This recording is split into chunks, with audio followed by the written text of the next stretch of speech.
Alrighty then, ladies and gentlemen, welcome back to the Lenovo Plus AMD The Rising in association with Vijay Sales here with your hosts Blackjack and Babagusta for this beautiful Rainbow Six Siege tournament happening here at the Esports Club. It is going to be a fantastic night because even though we started about an hour later than we usually do, we've got the second semifinal coming up for all of our viewers at home. That is correct. Tonight is semi number 2, and that is going to be Kira Esports versus Valhalla Esports. And oh boy, is it going to be an exciting match up ahead for us, myself and Baba, of course, for our producers, for our admins, and it should also be an exciting game for the players here. We're expecting a very good game, shall we say, from both sides as we just, await the players to join in. The maps, of course, have been decided. It is a best of 3 that we'll be having for ourselves here today. Starting off on Coastline with Kira Esports on the attack, then moving to Cafe with Kira on the defense, Valhalla attack, and then finishing off on Oregon as our decided map with Kira Esports on defense once again. I have to say, seeing Coastline come out is definitely pretty good, pretty refreshing, if you will. And of course, as we'll see in the schedule right now, this is the game of the night, and a long game. It has the potential to be. Kira Sports, of course, second in the region, just below Mercenaries. In the stage 2 of South Asia Nationals. Excuse me, right there, as they will look to claim their trophy here against Valhalla, move on to claim the throne itself against Monkey Hunters in the finals. But Valhalla, they may yet have other plans for this team. Valhalla, they may not have gone too far when it comes to the SA National. They actually, I believe, went all the way towards semis, one of the semis, and they were up there, all things considered, but unfortunately just not quite enough to get themselves into the APAC playoffs. Maybe here they can find themselves having a little bit of a little bit of an improved standing against Kira Esports. We'll have to find out as we go into map number 1 soon. But before we do, Baba, how do we do on this fine evening? Doing good, Jack. And talk about the previous match, though, from Monkey Hunters versus Valiants. Congratulations for Monkey Hunters as they will proceed to the first, as they will proceed to the grand finals. The only question is who will be that one specific team who has to go up against them? Will it be Kira Esports or Valhalla? Now, we've seen we've seen Kira Esports assert their dominance, and also we did get to witness that in our stream matches. The same thing cannot be said to Valhalla though, because there are. We didn't get to catch some of their actions in our stream because most of the matches we saw from Valhalla Esports is offline. So we did get to see Team Espada winning their first match. So unfortunately, it didn't work out for them as Valhalla did made a clean sweep, winning their offline matches in quarterfinals, and now they're heading up against Kira Esports. So just like you were talking about the maps here, Jack, Coastline, Cafe, and Oregon. Coastline, particularly a place and also the map where we haven't quite seen in a very long time, because most of the matches we saw it always starts with chalet or maybe on clubhouse, maybe on Oregon, but we haven't seen Coastline being brought up, and that too I believe this should be Valhalla Esports' pick, bringing up map Coastline. So very interesting to see what kind of strategies that they can be able to pull out from their pockets, and the same thing can be said to Kira Esports. Not to even mention that last round where Envy just stole the round off, eliminating MRCZ. That is quite an amazing match to talk about. Who knows? Maybe we might see Envy pull that off yet again. It's all about time, and yeah, I'm just excited to see what's going to happen next year, Jack. That is definitely true for the both of us right here, and I know, that the SA Nationals was quite a match between Kid Sports and Mercenaries, and honestly, going into that game after with Kira with the big lead of the first map because of upper bracket and lower bracket rulings and whatnot that happened, it was definitely very tough for Mercenaries. But the fact that they managed to make it through, and not only that, but win out the whole thing, it was huge. It was a great game from both sides. So now, of course, Kira Sports face the challenge of Valhalla Esports and then Monkey Hunters in the finals. This could be a huge, huge turning point for this team. Maybe this is them preparing for stage three, showing us that we are absolutely going to stomp the competition going forward, which would be a huge, bold statement to make. And that would require them to win not just this tournament, of course. It would require them to win the next one as well, the AMD Challenger Series. Speaking of which, the Challenger Series registrations is still going on, but there's not very much time left. Very little time actually remains. So if you haven't registered yet, get yourselves over to the socials or the Discord of the Esports Club. Find all the links associated there and get your team registered. We'll see you there, hopefully, speaking in the rounds of 64, the rounds of 32, and all that. It should be an exciting time. But, coming back to this game, Kid Esports, Valhalla, whoever loses will, of course, be back for the Challenger Series. I hope so, anyway. And the winner goes forward to play one more game. That game is tomorrow, the best of five, the finals. For all the marbles, the big steak, all the cake, whatever other metaphors you have for completing a journey, if you will, or a big task, or a objective. Okay, I'm getting off track here. But yeah, this is going to be an exciting game. That's all I have to say. And Kine Sports on the other side, of course, sooner there. Tomorrow's BO5 on the other side. That's the one I wanted to talk about. Unlike, the SA Nationals, we won't have any map advantages for this one because there is no upper bracket, lower bracket system. So teams usually, when they win from the upper bracket, they come in with a map advantage on the BO5 so that both teams don't really have to play 5 full maps if that were the case, right? The decider map is usually given to the team coming from the upper bracket. The team from the lower bracket has to work harder to win, and there won't be any of that here because we don't have an upper bracket lower bracket system. One straight set of games through to the finals, 2 finalists, 5 maps at I think what is it? What was it? 4 p.m. tomorrow? 5 p.m. Somewhere around that time. I'll get the specific time and get back to all of our viewers soon-ish, if you will. As soon as I can, that is. Probably by tonight. Or at the very least, whenever we go live, I will be posting on social media alongside everybody else tomorrow. So do keep your eyes out for that as well. But yeah, this is an exciting game. Again, we're just waiting on the players, folks. Valhalla Esports are mostly in. Kid Esports, actually, no one's in yet. Not sure why. Uh, Weird how that is. I've been sitting here like looking at the screen, right, like right over there, thinking like, where are the boys? Where are they? They should be here by now. But yeah, it should make for an exciting game. Coastline, of course, we just talked about. Cafe, we saw yesterday. Well, actually, we did not see yesterday. Cafe was yesterday's decider map. We didn't actually get to see that because Monkey Hunters went 2-0 up against Valiant. So yeah, Cafe is going to be interesting with Kira Esports on defense first. Good chance of them winning that one, regardless of what happens on map 1. But Coastline will definitely set the pace for this first map. For this entire BO3, in fact, in this first map and in the remainder of this entire set. So it'll be an exciting one to keep your eyes out for. Cafe, and then, of course, we have Oregon for the decider because I like how, we were talking about this a couple days ago during round 3, I believe, that you can't really go a whole tournament in the South Asian region without at least one play day of Oregon, right? And yet, here we are with multiple Oregon matches going forward for all of our eyes to feast on. And oh, wow. Somebody started some real loud music. I don't know if that's coming through the mic, but it definitely came through my headphones. I was scared for a second. I thought something went off. Whoa. All right. Anyway. All right. Yeah, what was I talking about? Yeah. Yeah, you were talking about best of fives, Jack. BL5s in Oregon. Yeah, I was talking about Hmm. Oregon. And my cam seems to have frozen. Well then. I mean, you look Hmm. good. Yep. All right. Okay. Oh, and there I go. Yep. It Well, does happen looks that like. way, folks. Hold on. I'm Yep. still here. Like, you can still hear my voice.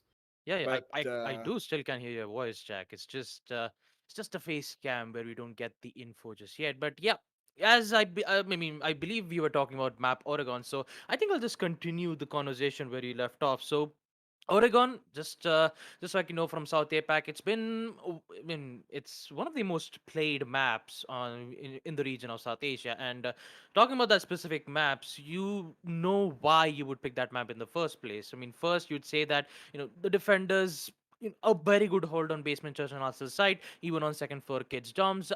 The attackers can be said the same thing if they coordinate well. They have multiple angles to contest, and most likely a chance where the where the attackers might have Oh, yet another chance to delete it. So yeah, there you hello. go. Looks like Jack is back, and yeah, I believe he is. Yeah, I can see you tight. I mean, now I can see Yeah, you good and clear. the Yeah, there you focus go. was auto adjusting. Yeah, yeah, yeah. Yes, yes, yes. Yeah, there you go. Jack is back in action, ladies and gentlemen, and I believe we're gonna continue the conversation, or should I continue back the Oregon map? I mean, yeah, yeah. You can continue as you were. No, You know. because like here's the thing. When I talked about Oregon, I only Hmm. talk about the history and the lore. I don't talk about the now and the future wise. Since you are, you do know the pros and cons of Oregon on many various occasions. So I think it would be best if I just give that conversation back to you because I seriously have less idea about Oregon as it is. I mean, the way how it's just most anticipated and most played maps. Just yeah, I just yeah. I think the conversation we're having right now is kind of getting derailed because of the little camera issue that we just had. Hmm. But worry not, folks. It appears to have been mostly fixed. Anyway, point notwithstanding, Oregon, right? Defender Hmm. sided, as is in its nature. And after the reworks, it's been one of the more enjoyable maps to play and watch. I will be real. Playing on Oregon is fun. Don't get me wrong, and watching Oregon is always a good time. But the reason why we don't like to see Oregon as much is because it just gets played so often, right? So ridiculously often that it becomes one track and repetitive. And because a lot of teams do similar things to start off, and then when it starts actually changing around the halfway point, that's when the matches get interesting. But initially it's the same recycled stuff, the same bedroom hold with the shield on dorm's door, another shield on the kids dorm's door, attic rotate, reinforcement, and somebody on white stairs watching for big window or white stairs push. It's always similar. Somebody's on first floor roaming around waiting for maybe a C4 play. Maybe there's a Valkyrie or a Pulse, and then you go to basement and the same blue bunker hold and anchor holds and all that turtle holds.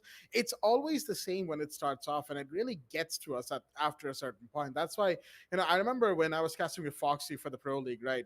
And I think Hmm. you remember as well because he said Yeah, yeah, I roughly do. the same Yeah. things when casting with either of us.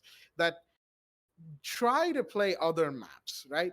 Like we've seen the uptick in Chalet play, especially in the Nationals. That was a great thing, right? Great thing to see.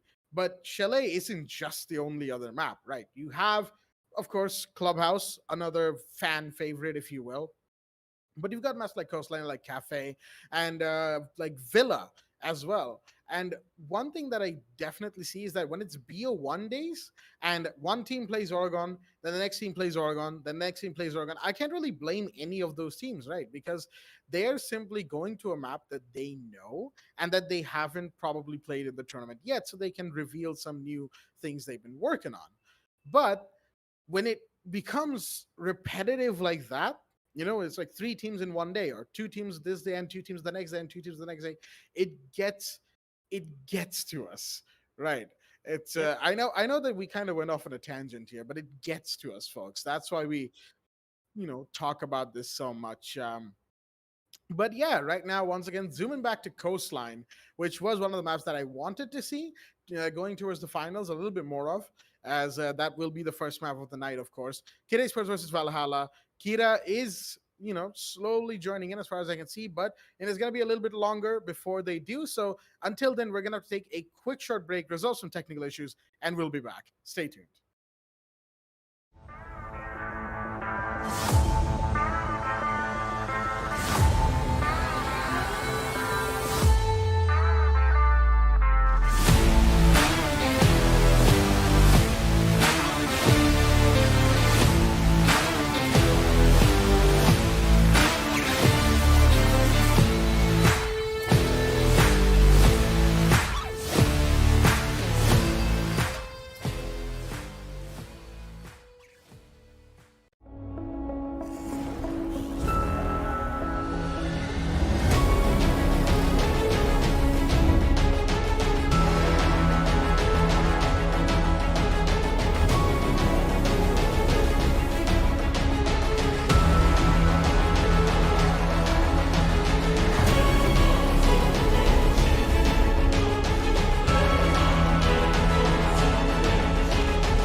Alrighty then, ladies and gentlemen, welcome back to the Lenovo Plus AMD The Rising in association with Vijay Sales. Once again, I'm your host, Blackjack. Joining me is my co-host, Baba Gustav, for this beautiful match semifinal between Kira Esports and Valhalla Esports for Rainbow Six Siege in the Esports, here at the Esports Club. Excuse me right there. And let's not waste any time, folks, because we had that big long introduction about the maps and all that just a little while ago. Took a break. Here we are back again, and the map is in fact live. So let's jump into the match itself as a Coastline with Kira Esports on the attack, Valhalla Esports on the defense is on your screens on the ban phase right now. With Valhalla having the first ban of the map, they will decide to take out the Flores.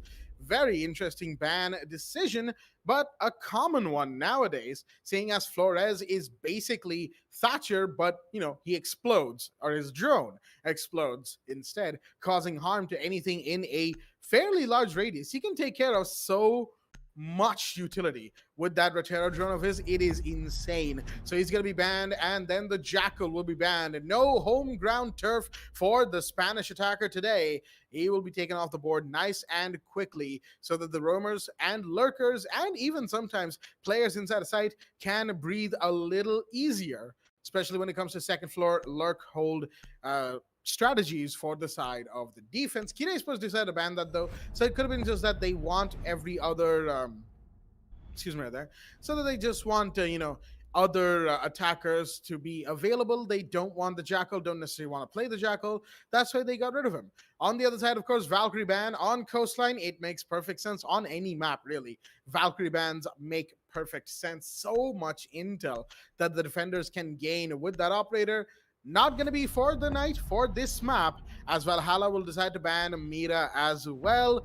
Very standard bans, all things considered. The only non-standard part of it is that Thatcher is available, so attackers will have a little bit of, leeway when it comes to clearance of utility, as round one will be underway. Speaking of which, let's have a look at both the rosters that are here in the lobby for us today. From the side of Kira Esports, we've got a Turv, Slayer, Rhymes with Buck, Envy, and Deathamer. And from the side of Valhalla, we've got Vortex, Psycho, Avidwi, Shinra, and Z Panda. Blue Bar and Sunrise Bar will be the side of choice to start us off, as Deathamer takes the sixth pick out of the Blitz into an operator of his choice. He hasn't selected just yet. Time's running out. Ace it will be, as round one is underway, and I've kept the man from the mic long enough. Baba Gusta, take it away. Thank you for that, Jack. And with it, we will proceed to our second semi-final match. Kira Esports on the blue side, Valhalla in the defensive side, with the first map being on Coastline, the site, Blue Bar and Sunrise Bar. The interesting part about Valhalla Esports is why would they decide to ban Mira? Of course, Mira has been popularly used in many of those maps, and also Coastline being one of them. It is particularly used in towards the kitchen side, but unless and until if the attackers have control on the VIP side, maybe even on the site on second floor, a billiards room and hookah lounge, Mira is very irritating. But still, talking about on a map like Coastline, you wouldn't require a lot of hard breaches, especially on a map like this. So it's best to have operators which has the capabilities to deny any flanks, use some grenades, maybe try to go in for a smoke plant execute, in which would prove to be efficient for the attackers. So that's how Coastline is. I would say that it is slightly attacker favored, but the defenders can do exactly the same if they try to be aggressive on their end. And talking about Z Panda, he's already started up making his vertical lines of sight in towards the entrance of Hookah Lounge. This will maybe try to he'll be able to catch one or two of the attackers off by surprise, in which I believe Slayer is slowly making his way. Really needs to be careful though, because I haven't seen any particular drone works to provide any information to him, so it's best to wait for that confirmation. But for now, we will see Abidwi holding an angle right in towards the hallway, and he's just waiting for an opportunity. But for now, he just have to fall back, patiently wait, because the main objective for the defenders is to just wait. And talking about Slayer, the shock drone will eliminate one, but they forgot about Z Panda, in which he is all from below. He'll be able to take out Slayer, and that's your early frag coming in on the side of Valhalla. C4 will come in, detonates it, but instead it'll just make a vertical line of sight for the attackers to give much more room.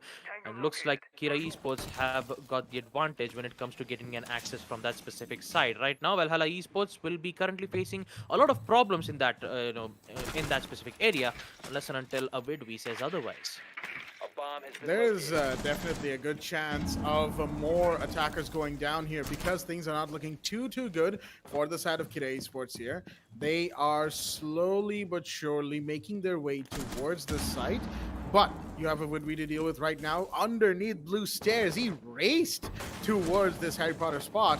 He's just fine, waiting in the wings for a kill or two. Verticality is established, yes, but I'm not seeing Kira Esports being able to take much advantage off of this. So it might not be all that worth it to still be investing while we're at the 36-second mark, folks. Kira Esports need to speed things up. They're one person down. Z Panda is half HP, but it won't matter much if they end up going all down and all out trying to push site. You have the smoke grenades coming in, stalling for time. Z Panda, look at him.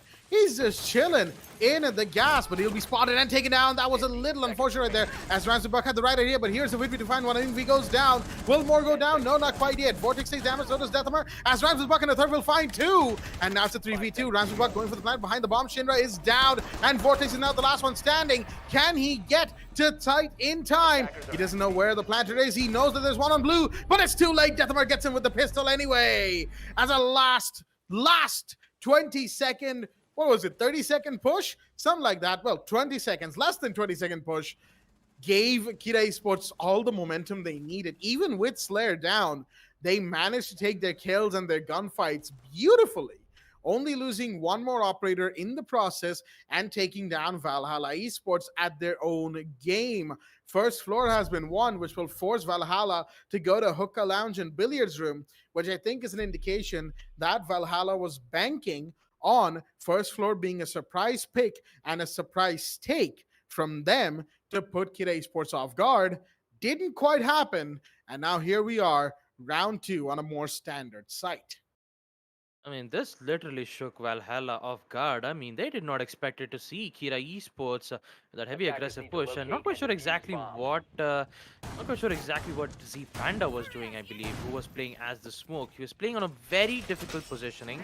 He even knew that the windows might be compromised sooner or later enough. At least if he could have just throw the smoke grenade and then reposition himself in a very soft state and wait for the attackers to make their push in towards the site, maybe we could have seen Valhalla Esports defending that site, exquisitely. And knowing on how, Kira Esports just immediately pushed in after that execution, Valhalla didn't had anything to do at this point. Like, even with the Vigil being alive, the only thing that he can do is just get back in, but it's already too late because the attackers have already, got their angles covered up, and they're just waiting for Vigil to come in, and that's exactly what's going to happen around, giving Kira Esports their first attack win.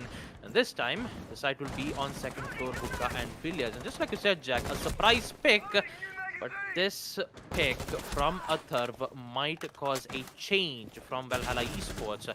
A little bit of damage being dealt from both Shinra and Atharv, in which Shinra will decide to fall back and provide some cover to Z Panda instead, running towards the office. Maybe, maybe not. He's just gonna, reposition himself back from the blue stairs and provide much more angle. But for now, Zofia currently in towards the kitchen. He's just waiting for an opportunity, and there you have it. The first kill. Vortex gonna go down, in which Shinra missed that opportunity once more. Slayer. Currently, we will see that C4 being made to make that line of sight. Can he get the second? The LMG has so many bullets to go. Oh my god! Oh my god! 3 kill for Slayer as he takes out both Shinra and a Vidvi. Oh boy, that is the power of LMG. And talk about it, Kira Esports, they haven't lost a single player. And not a good day for Valhalla to be losing players like these.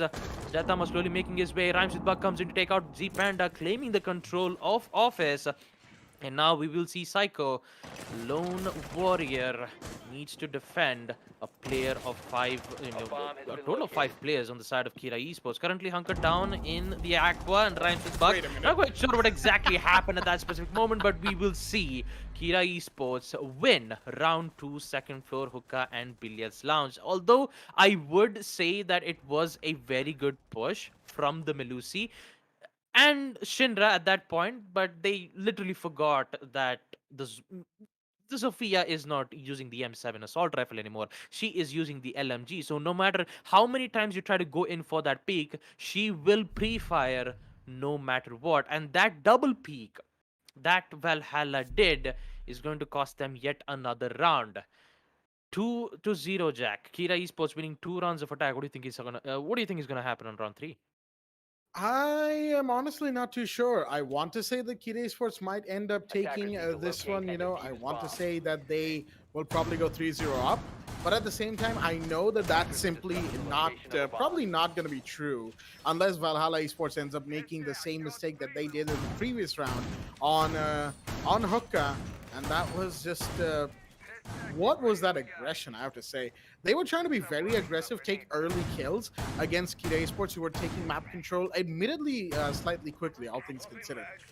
But some of those peak decisions and some of those coordinated pushes, not really, didn't really work out the way they wanted it to, especially against Zophia's LMG. It just ain't gonna happen like that if you peak like that as well.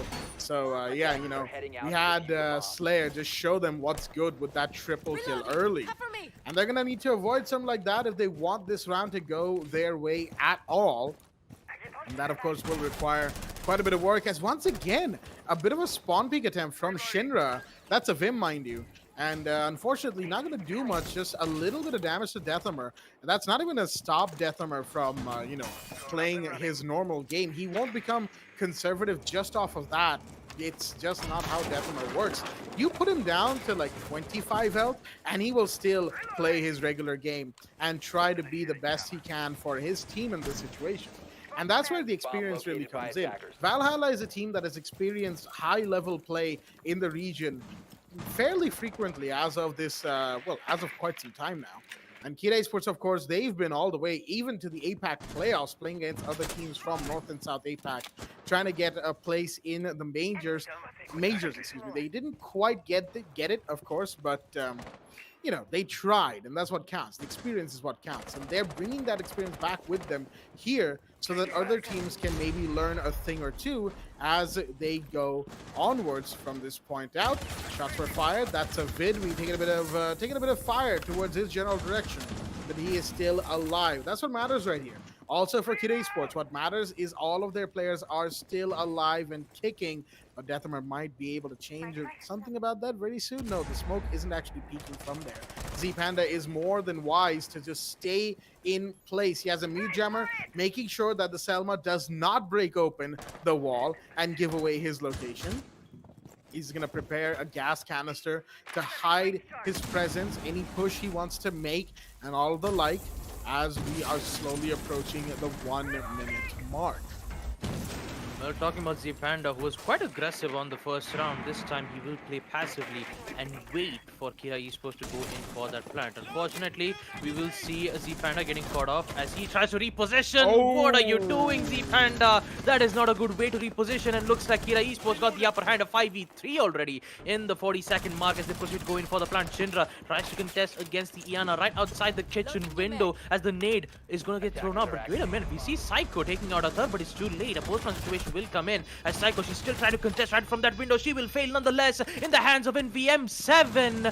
That hefty recoil from the gun somehow will claim, and looks like the final kill will come in the hands of Rhymes with Buck.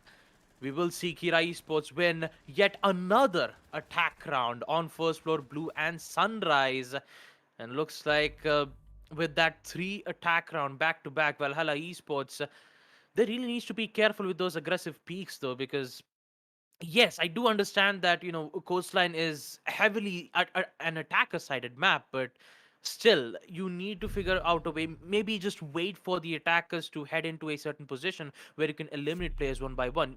You saw how Kira Esports are pushing at this time. You see two of the players who were right outside the blue bar entrance, the other two who are claiming the control in towards kitchen, in which exactly what Slayer was doing at that time. It's just that the execution wise, even with Valhalla Esports getting that early kill, somehow Valhalla Esports is losing gunfights, and I'm not quite sure why. And when I said why, I could say that it might be the problem of Z Panda here, Jack, because you saw how he repositioned back. He knew that, the drone has immediately found out his location. He either had two choices. Either he would contest the angle right from the blue entrance, or he would reposition. And repositioning right from the couch section of blue bar wasn't a good idea, because you need to expect that angle. Because at a total of 50 seconds, they will push nonetheless, even with that information given. So Zpanda really needs to be careful when he's trying to repositioning at a moment like this. So again, just like I said, Valhalla needs to, put their composure. And this time, talking about the site being on second floor hookah, I believe, or is it just on first floor kitchen side? Yep, first floor kitchen side will be the site for them. And let's see how well Valhalla Esports will be defending this time. They're definitely going to need to up their game, I tell you what, because they simply have not been doing good at all. Well, there have been certain instances of decent play, excuse me, rather, from the side of Valhalla, but they need to do better, I will say that much. Bringing in the Clash is probably a good idea, all things considered. Probably, is going to help them quite a bit, but with the amount of operators coming towards second floor and the amount of drones coming in, it's going to be really hard to protect the Clash as well as let the defenders do their work. There we go. Positions are being given away with the X pings and the Z pings and all of that stuff. And that number is going to start off by finding a big one. That's a vid view of the board. Jaeger gone. But there was, I believe, one more towards the White Stair side. Yes, that seems to be the Melusi. Shinra, as the Clash has since fallen back. Grenade goes out, but they're going to need to conserve those because there are no defenders on the second floor right now. Oh boy, we nearly had his head taken off right there. But oh, C4 from Psycho. That's going to start off the kills, from the side of Valhalla. As one will go down, but Vortex goes down as well. That is your Vigil gone. And now in a 4v3 at the minute 18 mark, this is going to be very tough for Valhalla Esports. Very tough. And also another down coming in the hands of Slayer with that C4 explosion, I believe. Psycho going very aggressive right towards the Savage entrance. Prones at the right time, but he doesn't even get the shot. This Claymore will claim the life of Psycho, putting it in a 4v2. Not a good aggressive play there from Valhalla Esports. And looks like currently Kira Esports have got this, under control. Two concussion nades will come in from the Zofia to give them vital information as the Clash. Not a good idea to be going down like that. Atharv will be able to claim the kill, and with it we will see Shinra going down in the hands of Death Amar as the attacker streak continues. So we will see Kira Esports win first floor kitchen / service. As we proceed to round 5, what is happening on Valhalla Esports' side? Why are they going way too aggressive? Psycho, yes, one of the players were downed, but it would have been better to wait for the attackers to push in. You even had Shinra, who was holding it in towards the kitchen. All he had to do was just whip out the shotgun, wait for the ace to push in, like at least let him be in the building at least so that you can get those shots. But unfortunately, it is not working out well for them. And yes, I do understand what Valhalla Esports is trying to do, like being aggressive, trying to pressure Kira Esports, but that aggression is not working out well for the past 3 rounds. And if it is not working, then maybe it's best to change their tactics. Maybe try to use some C4 plays, just like we saw one of the C4s being prepped out. I believe that was from Psycho who got the kill first, eliminating Slayer at that time. Actually, not Slayer, it was Rhymes with Buck at that moment. So maybe particularly using some C4s, maybe using smoke gas canisters at the right time to delay that push. We might see Kira Esports getting picked off in the process. Although Valhalla Esports are still trying to find a way to get that early kill, because in a map like Coastline, and since this is attacker favored, expect to see a lot of frags coming in from the attacker side itself, especially when they start pushing towards the luggage side, maybe in towards the office if the attackers gets a hold of that place first. But yeah, talking about Valhalla Esports, not a good start though. 4 attacker wins from Kira, and Valhalla, not a single defender wins. And talking about that aggressive peak, just talk about it in towards the office. Oh boy, Z Panda is gonna go down yet again in the hands of Athar. Kira Esports are definitely not gonna give a single inch as Death Armor comes in with the second kill. There goes the Widby right in towards the reception desk.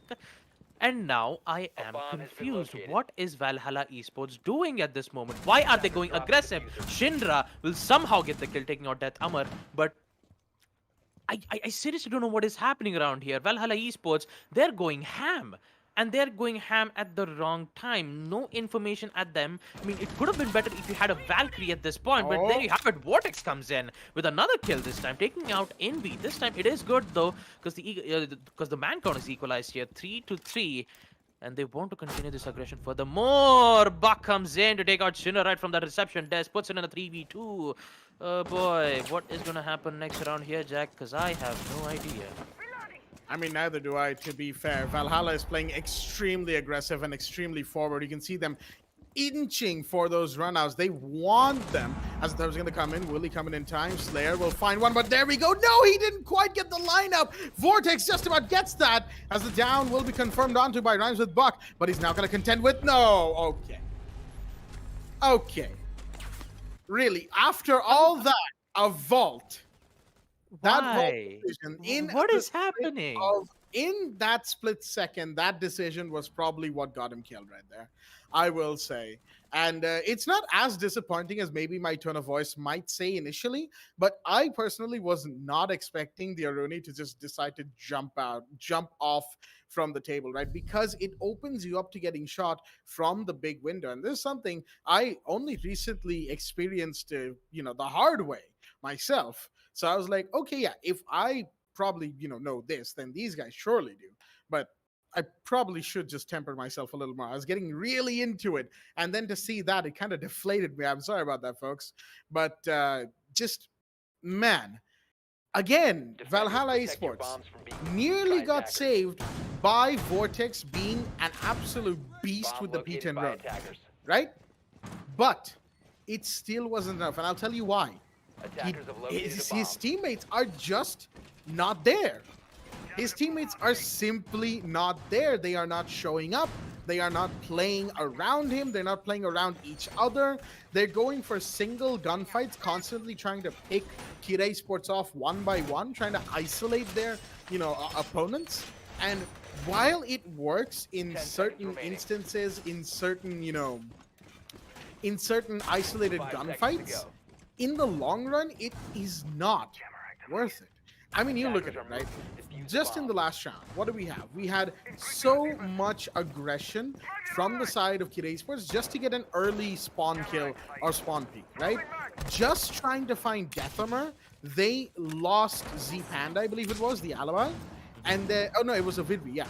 They lost a Vidvi trying to get Death Armor. They lost Z Panda without even trading him his kill. And then it was only because Vortex came in, took a couple, and then Shinra was there. He took, I believe, Death Armor.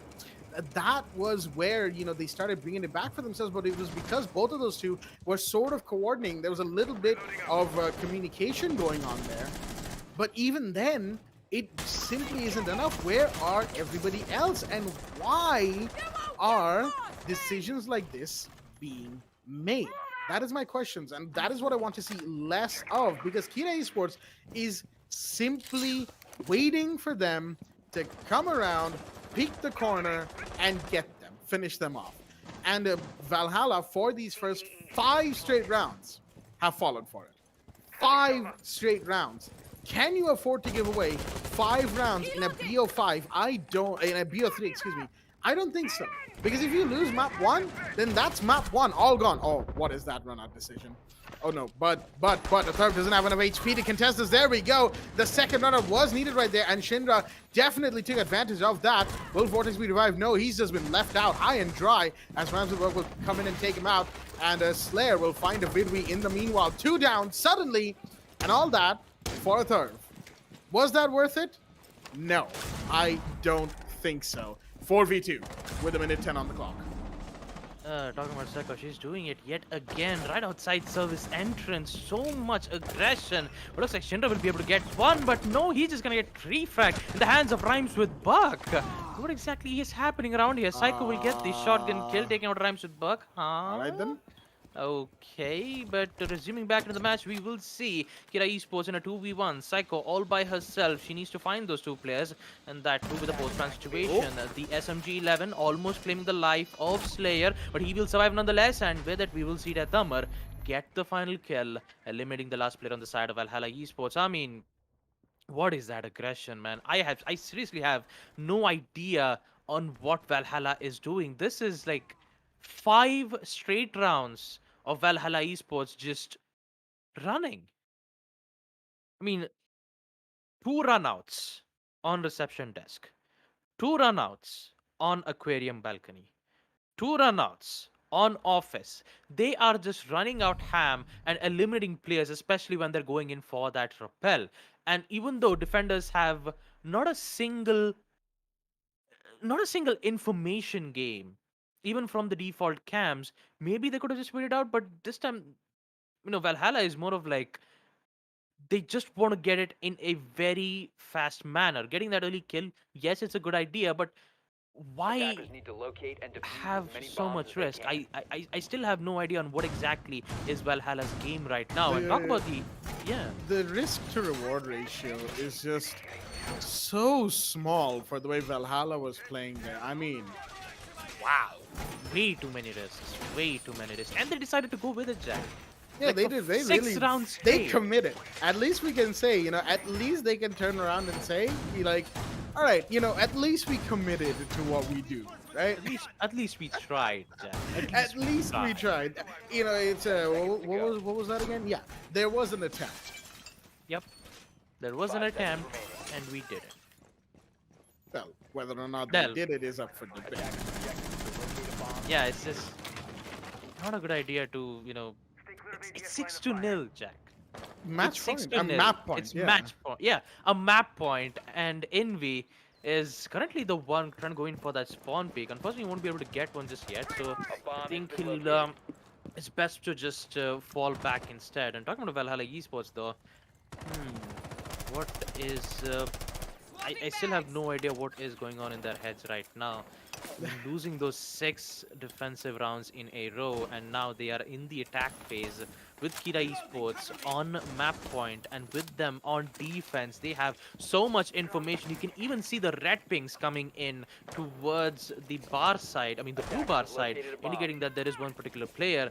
They have so much information in their hand, and that way it was, I believe it was from a, it was from a stolen attack drones from the Mozzie. So, man, this is not going to go well, but maybe it can. As you see, Shinra taking quite a lot of damage while he's rappelling in right in towards the balcony side. A C4 will come in from Invader to take out the player right in towards the window. Will fail nonetheless.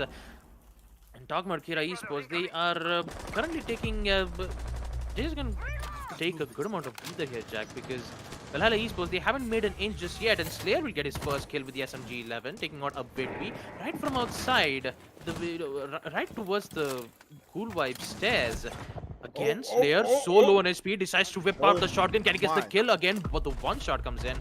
Won't be able to deal the damage off to Shinra just yet. Switches off the SMG-11 for this time, waiting for them to go in for that push. He will, however, use the smoke gas canisters to deny it.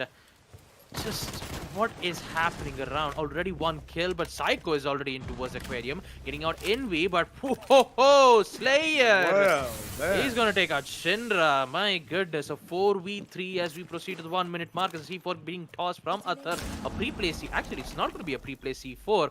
It's more of like an inverted angle to provide some cover and forcing the attackers to plant someplace else.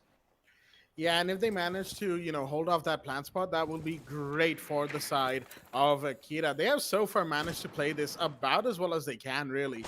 Slayer being the pretty much their main aggressor towards that side push, and he's still alive, mind you. So he can make some plays with that remaining, with that remaining canister of his. So there's plenty to watch out for the side of Valhalla as they're trying to gear up, go for the plant. They even had the Lion just to make an attempt here, but the third will find one, and then Slayer goes down. Psycho finds two. Wait a minute. Big drops right here from Psycho as Deatham is going to take a bit of damage as well. Suddenly things are changing, but a third has come in. He's found one. He's found two. Woo! That one, I will say, looked somewhat decent from the side of Valhalla, and it was Psycho and Vortex, the two that were probably the calmest of the bunch of this entire Valhalla team. Kira Esports will already take map one. Map one's over, folks. Map one is over. And it is only 7-0. We have had a 40-minute map. A 40-minute map, ladies and gentlemen, in the semifinals of the Rising. Yeah, less than 40. I'm just saying 40 for like aggregate numbers and all that, rounding up and whatnot. But hello? 20-minute map, just 20-minute map, Jack. 7-0 from Kira Esports. Like, Valhalla, what happened? What happened? What just happened?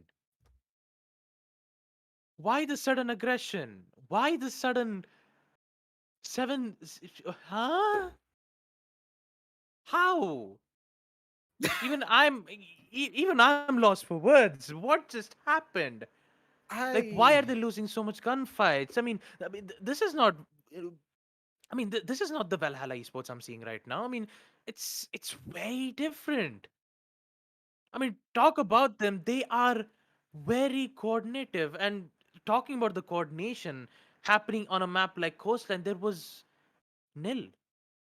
There was no coordination. I'm sorry. I'm really sorry. They used to be so good back then, Jack.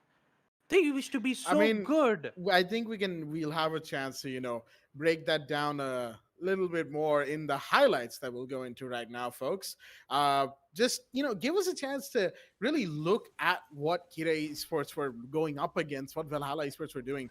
And it's mainly from what I can see between both sides. The issue was that, they just were not giving themselves time. They were not playing for they were not playing for keeps. They were playing for kills, and they simply were rushing around trying to get themselves ahead by forcing the situation or something like that, and then just finding themselves in extremely awkward positions where things just were not going to work the way they were trying to play them. They were missing their shots. They were just all over the place.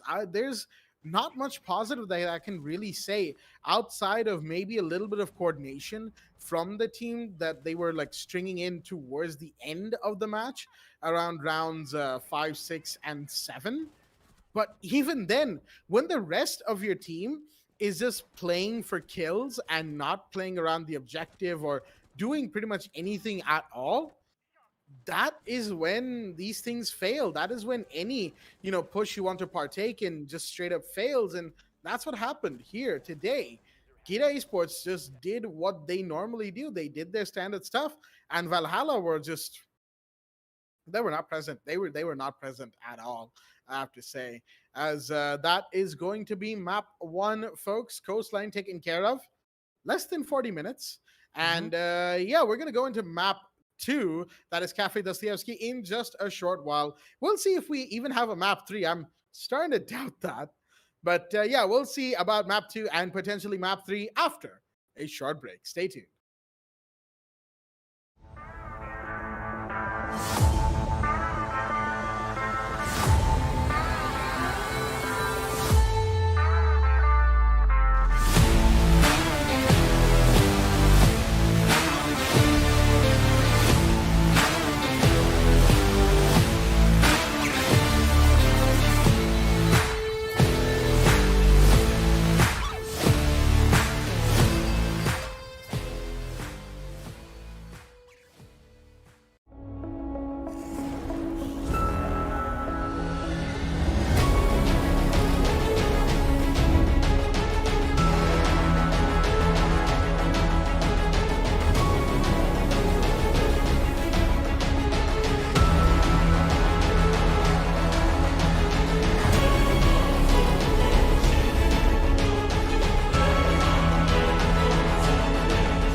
Alrighty then, ladies and gentlemen, welcome back to the Lenovo Plus AMD The Rising in association with the Vijay Sales. I'm your host, Blackjack. Joining me is my co-host, Baba Gusta, and we are here for the second semifinal, map number 2 between Valhalla Esports and Kira Esports in this beautiful Rainbow Six Siege tournament for the Esports Club at the Esports Club, excuse me, right there, for the South Asian region. And it's going to be a fun one. We just had an extremely quick first map, 7-0 to Kira Esports, as Valhalla they did nothing there. Literally, they did nothing there. But who knows? Maybe Cafe might be a different point of talking. We'll find out as the match is live and going live on your screens right now as well. With the ban phase, Kina Esports defense first, and we're gonna have the first ban of the map from their side in just a few short seconds. They will have banned Thatcher. Very standard ban right there for the map of Cafe. You don't necessarily need to worry about, Jackal here too much. Jackal can still track and annoy roamers and lurkers, right? But here it's more of like soft breach that's super useful. So, excuse me right there, voice crack. But yeah, Thatcher, and now we have Flores banned from the side of Valhalla Esports. So it looks like Flores is starting to become a bit of a mainstay ban at the higher levels of competitive play here. And I can't really, I can't really disagree with that. Flores is just that good. And maybe Valhalla Esports wants to play around with Jackal, not really allow Kira to play Flores whenever Kira goes on the attack. And Mira has been banned by Valhalla. In the meanwhile, while I was talking about the Flores ban right there, Mira, of course, we all know exactly why. Her one-way Black Mirrors have always been just so powerful, and they continue to be. That's why she's been banned. And Kira, on the other side, will decide to ban Kaid. Honestly, I agree with this one because Kaid is very strong on that first floor kitchen site, especially for holding down Hatch and the 2 reinforced walls of Freezer at the same time. So, getting that controller out of there, getting that denier out of there will lessen the amount of map control that, defenders will be able to deny overall. But it does hurt them slightly as well. So Kira will have to be careful when playing first floor. If they do go first floor, which they will eventually, they're going to have to. If they win 2 rounds in a row, once again, they'll have to go first floor. Say, third floor bar, they win. They go to second floor reading, they win. They go to first floor anyway. So they'll have to be careful for, excuse me there, for this defensive set of rounds that they'll be in for. Speaking of which, of course, we already know both of the rosters that are here in the lobby for us today had the introduction to the previous match, so I won't be, going through that speed read once again. We're just gonna go straight into round number 1, and I've kept the man from the mic long enough. Take it away. Oh boy. Valhalla Esports, please come back. That's all I'm gonna say, man. What happened from that first map? I just hope that they realize their mistakes and just make some unbelievable plays on Map Cafe, please. I'm just hoping that Valhalla Esports would do that, man. So hopefully in the first round, being on site, third floor bar and cocktail lounge, we will see Athar bringing in the pulse, the cardiac sensor, which gives them vital information, and so does the mute, which would at least block some of the attacker's utilities. But frankly, it's very rare to see being it's very rare to see a bandit being brought up, especially on a site like third floor bar. But a C4 is already in place, so does Death Amar's run out. All he needs is that information of that repel. The drone works will come in from the Hibana, trying to see whether if there is a run out. He will see that, eliminate it, and now he will force to fall back. Finally, a good decision from him, as he will slowly make his way from the brown stairs, and so does the Pulse, who will escape narrowly. As a Wid, we failed to get that first early frags. Again, we will see Kira Esports being quite aggressive from the starting phase, and this time we will see Valhalla making sure that the aggressive plays coming in from Kira Esports will be handled and dealt with. And talking about the way how Kira has been defending as of now, seeing that the entire third floor is compromised, we see 2 of the players in towards tunnel and fireplace, and Envy There's something else to say here. Now he is trying to find those important attacker drones because you really don't want to give Valhalla Attackers have Esports a located lot a of bomb. information. But the time for Valhalla to make a play should be now. And I believe the Gara hook from Shinra will be in play, and so does the kill. But it's going to be Envy who's going to kill the life of Shinra, and Death Hammer comes in to take out Psycho as well. A 3v5 already as Valhalla Esports has started to fall. Vortex to take out Envy, making it a 2v4. But so many utilities has been expelled from the Yana, and here comes Athar with the UMP to take out Vortex as well. Already we are seeing Valhalla Esports Whoa. starting to fall down, whips out the Whoa. pistol, but in the end we will see Rhymes with Buck comes in with the bailiff to get the final kill. Kira Esports still up and running, ladies and gentlemen. Their first defensive win on Map Cafe Dostoyevsky. They are showing no mercy, and I still have no idea what is happening on Valhalla Esports. At least this time we see some good, drone wars coming in from the attacker's side. They even detected the runouts. They even made sure that the C4 plays from Pulse will not happen. But man, still it's not enough. It is still not enough. Yeah, it really just wasn't. But then again, it was only round. Excuse me, right there. It was only round one after all, so things are subject to change. Defenders, Now, protect your looking bombs over at from the being chat defused real by quick, I attackers. did see the results of a poll held Attackers have in located a between, bomb. I believe. Yeah, of course. That was for map one. Looking at it right now, that poll was quite decisive on who would win map one. 66% to Kira Esports, 33 to Valhalla. Well, those 66% of votes were absolutely 100% correct, of course. Now we have the second one running, and that is who will take Cafe. Currently, Kira Sports are, well, they've got the lead once again. Even there, they've got the lead everywhere tonight, folks. But a few more votes need to come in before we can really talk about that poll in a little bit more detail, 5 as it seconds were, left before because insertion. I believe it just went up. So go and vote there for Attackers are all of our heading out viewers to defuse watching, the bomb. and give us a little bit something to talk about because Valhalla. Yeah, they're not giving us much to talk about now, are they? Kina Esports we can talk about all day long, and we can praise their plays until the sun sets and never rises. But until they go up against a team, until they have a lot more competition to go up against, we can't really talk much about their plays overall. So yeah, not the best performance from Valhalla, and that doesn't necessarily give us much to talk about from Kira's side either. So far, of course, we've seen good stuff in round one, good presence, good, presence of mind as well from the entire team, knowing when to peek, knowing what sides that the attackers might decide to push from and all that. It was decent. It was decent from them, I will say. Drones coming in from the side of the attack. Valhalla taking up third floor nice and quickly. Of course, I don't see anybody towards third floor, so the hatch breach will need to come in if they want to go down that route and find the Aruni, who is currently in the pillars area. Deathhammer sitting tightly in this region, just minding his own business. But he's gonna have. Does he have support? I think he actually does have support from Envy right when he shot the drone. And yeah, Envy is helping, so gonna be a little bit of verticality from a Vidvi to try and take out the attackers before things get the defenders, excuse me, before things get too hairy. But looks like the roamers have already made their way out, and Envy's gonna re-rotate up the white stairs, but he's gotta be so careful. There's somebody watching from the top of white, and that will not be too good for Envy's FO12. That range and the angle just simply isn't decent for him. So he's gonna have to hold back slightly on white stairs, maybe even fall back all the way if things are so required. There we go. Z Panda has spotted the white rotate in and out of freezer and white corridor on the first floor. So yeah, a little bit more time is going away slowly but surely. Rotates being opened inside of sight just to let the defenders have a bit more thoroughfare. Plenty of droning from the side of Valhalla. And with 50 seconds on the clock, they're going to need to start pushing up. And they might just have enough setup for that. Let's just hope for the best and for Kira Esports.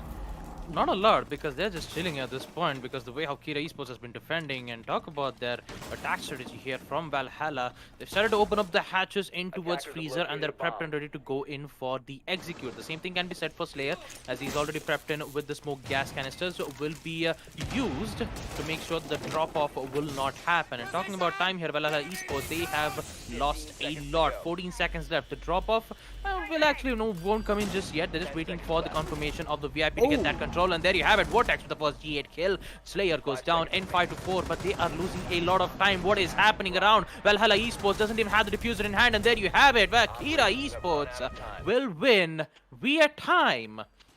Second round 2, first floor kitchen service / cooking will be in their hands, and looks like they have lost quite a lot of time on that specific site. Kira Esports back in the lead 2-0.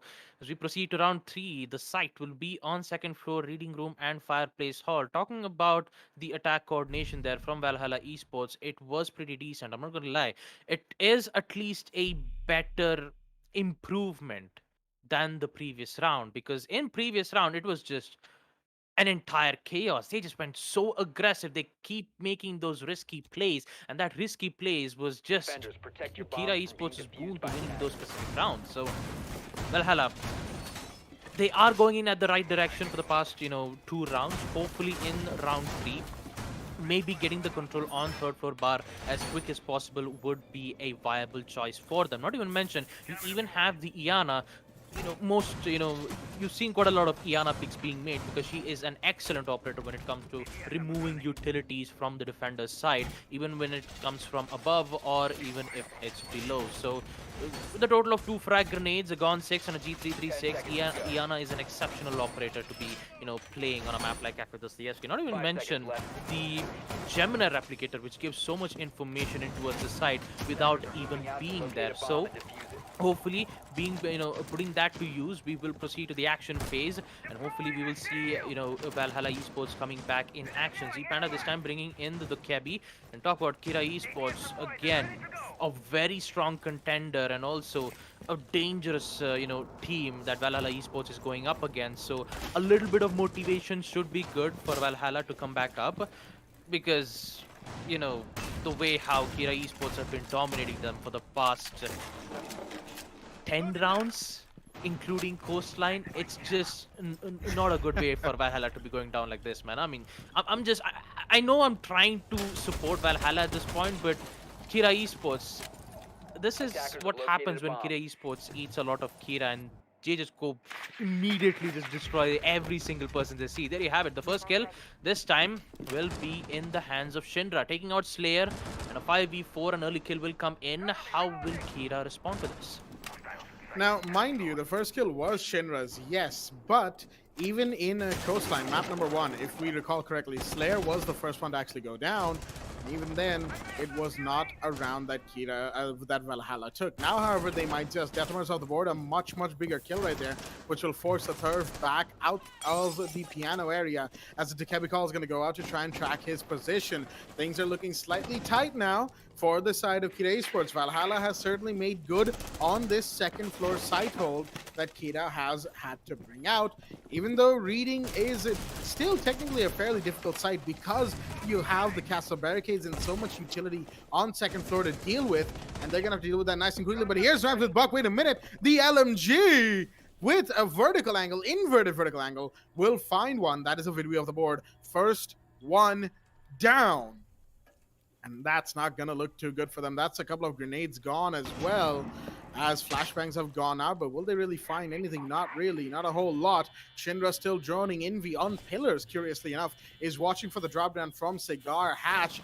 There's so many things that the side of the attack have to be worried about right now. A Turv has got to be careful of white stairs. He's going to be flashbangs are coming down from there, but he is just fine. Look at him just breezing around. Shots fired from the LMG of Rhymes with Buck, but will not find anybody just yet. No damage done either. Shinra's the only one out of the living members of Valhalla to have taken any damage. advantage as he and the rest of his team have to reconfigure their push somehow, some way.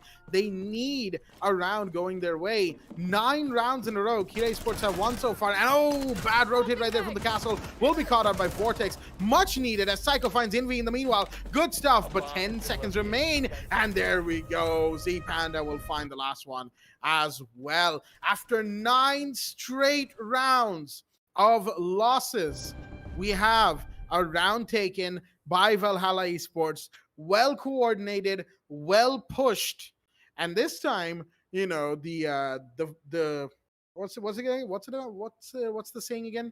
The shoes on the other foot, as in Kira Esports were a little erratic in that round. I will say, not quite their usual self, but that can very easily change as the side itself has changed back to third floor bar and cocktail lounge.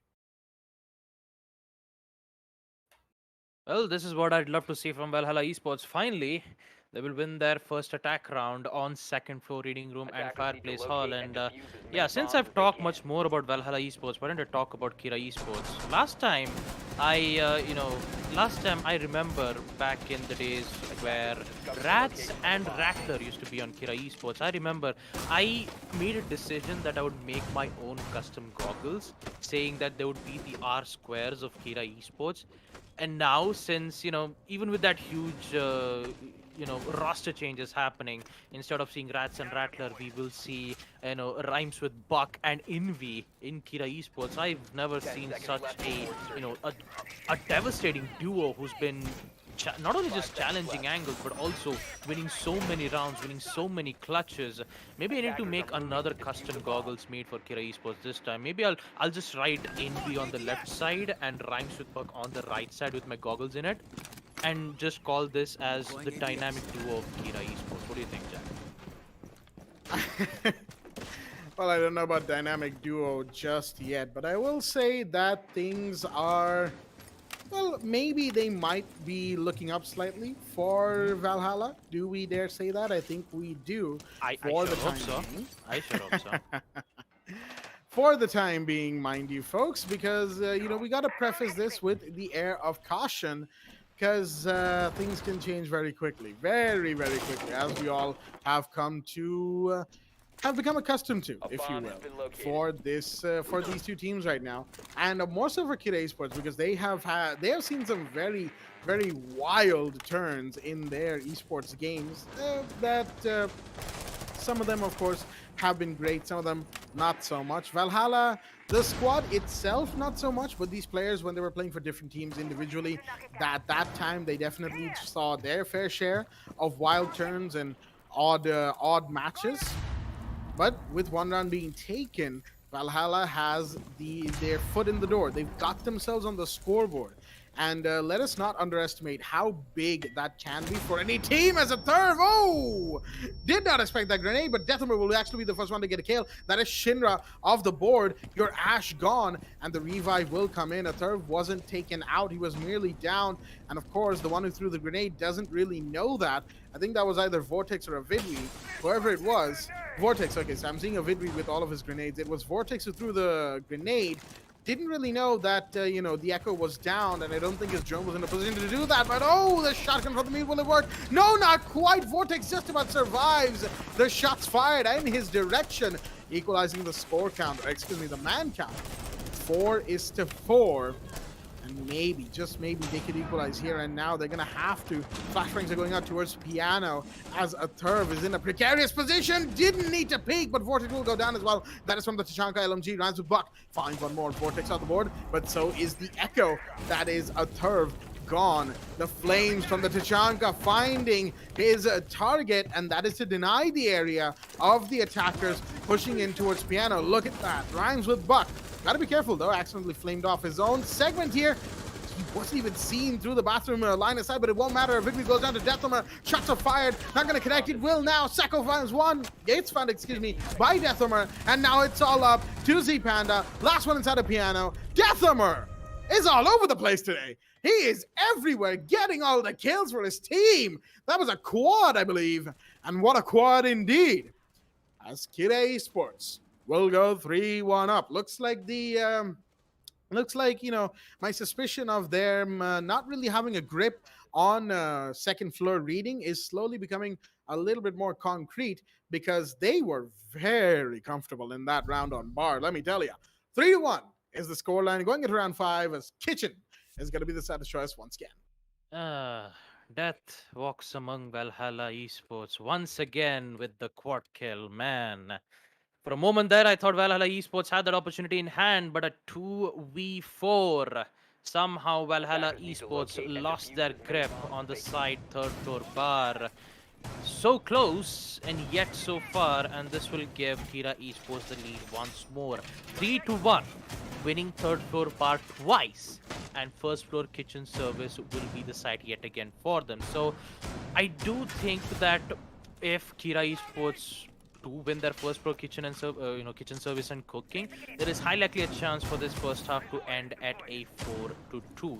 4-2, mainly saying that since they won second floor reading room and fireplace hall without dealing any major issues on their hand, there is high likely a chance where they can win it once more on second floor reading room once again, unless and until if that execution did work out well in their favor from Valhalla, it could have been a 3-3, but alas, in the end, with Death Amar showing what he showing what he can do playing as the Jaeger.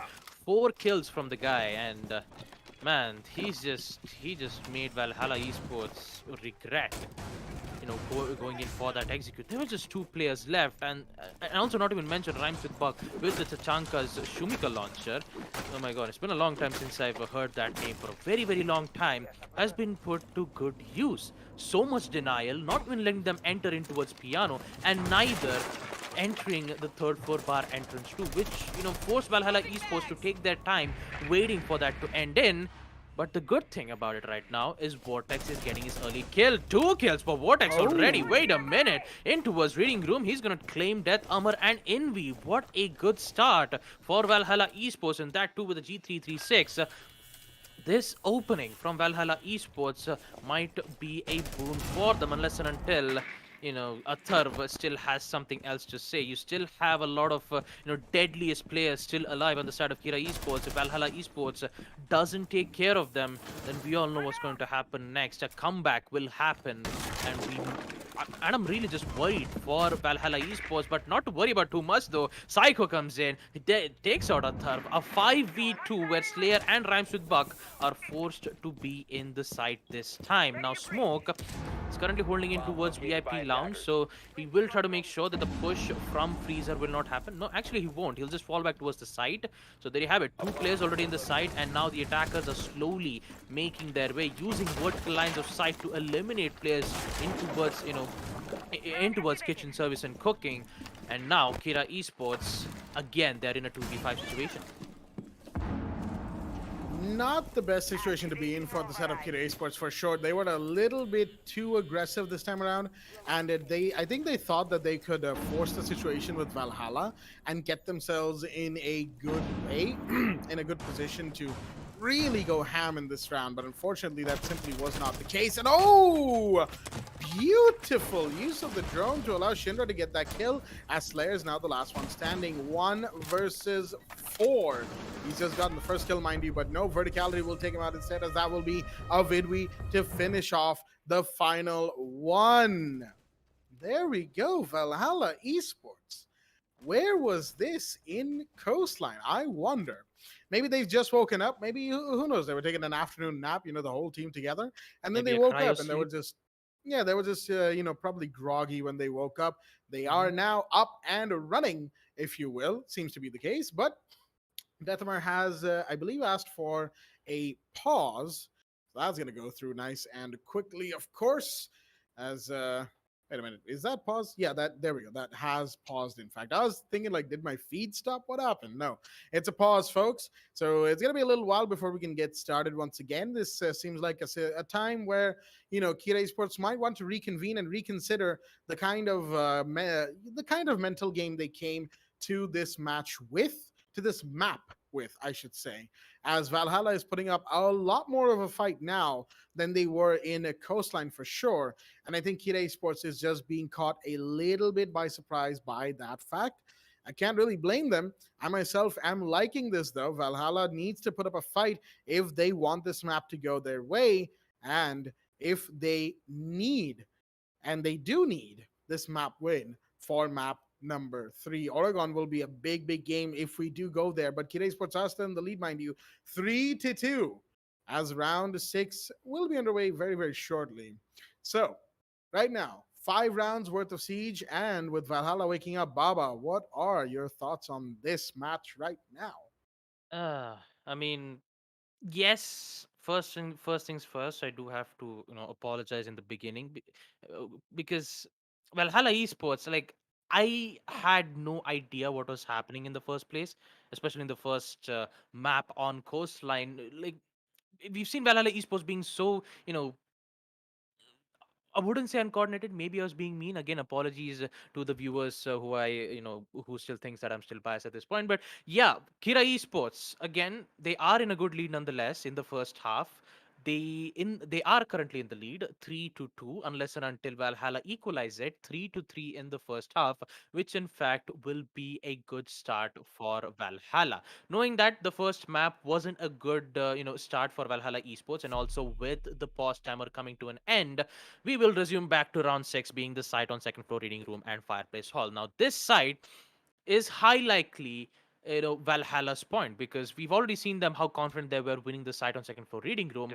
There is again, like I said, high likely a chance where Valhalla might be able to win this attack round, equalizing it 3-3, so that in the second half we might see Valhalla Esports coming back with a bang. That's exactly what the fans of Valhalla Esports will be expecting, and the same thing will be um, the the same thing will be expected from Kira Esports, ending this match once and for all. But all they had to do is just spam the Kira, so that Kira will be able to win this match. And yeah, everyone's excited about this match, because the winner of this semi-finalist will head into the grand finals to go up against Monkey Hunters. Now, Monkey Hunters, they've had a lot of rivalries between these two teams, not gonna lie. I mean, the first rivalry I would say is against Kira Esports, in which back in those days Monkey Hunters used to be so dominant. They used to be the most dominant teams in South APAC, and suddenly something happened to them, and that something was Kira Esports. They knew the entire game plan of Monkey Hunters, and they just, eliminated them time by time. And that revenge match will be an amazing one to. It will be an amazing match to look at. The same thing can be said to Valhalla Esports, though. Getting an opportunity to go up against the beast of South APAC is also a good thing to know. But for now, let's just head back in the match as we proceed to the action phase, round 6, as we see the sledge using the hammer to open up the hatches in towards the third floor, the entire third floor roof. Now, having that control is a good idea, so that they can slowly make their way, using the vertical lines of sight being used to open, try to get the entire control on towards reading room. So that's exactly their main objective, but they are met with a armored panel from the castle, which will be taken care of, I believe, in the hands of Vortex. He has the Gon 6 in hand. Maybe could have used that explosion to remove it, and now he's slowly making his way in towards the hallway. But the first kill comes in the hands of Death Amar. There goes Shinra, the Ash. So much utility could have been used to eliminate such important utilities, but with him taken care of, things will be a lot different for Valhalla Esports, and they need to find another way. That they do, with one off the board, and that too being Shinra. Things will not be looking too great for them, but the grenade will go out from Vortex to find... Nope, didn't quite work. That was the Maestro's turret that he was trying to get rid of there. But the third has been down in the meanwhile. Gonna be revived nice and quickly as the flashbangs are going off towards the White Stairs area. But nope, Envy will find a Vidwi instead. Big drops right there. And this time the case seems to be Kira Esports letting Valhalla move around a little bit before trying to take them down. And it seems to have worked, at least for the time being. Now that they've been forced to fall back to second floor, though, the vertical angles are going to be extremely against them, and they are going to have to fight a very skewed battle regardless of the man count. Gemini Replicator going down the laundry hatch just to give themselves a little bit more info and a bit of site reconstruction, but no! No, not now. Not like this. Deathamer goes down, but that is a team kill from Rhymes with Buck. Very unfortunate for the side of Kira. but hopefully they can still hold on. One may be off the board, and it may be Deathammer, one of the more influential players. But as the Dickory calls are coming out, they're going to have to fall back towards Mujammers, but no Ransomberg is on the board. That's the Maestro gone, but wait a minute, Vortex, does he know that someone's close by? He does, he finds the mute, Croning through. He may have just suddenly given the round away to the side of the attack. A triple kill!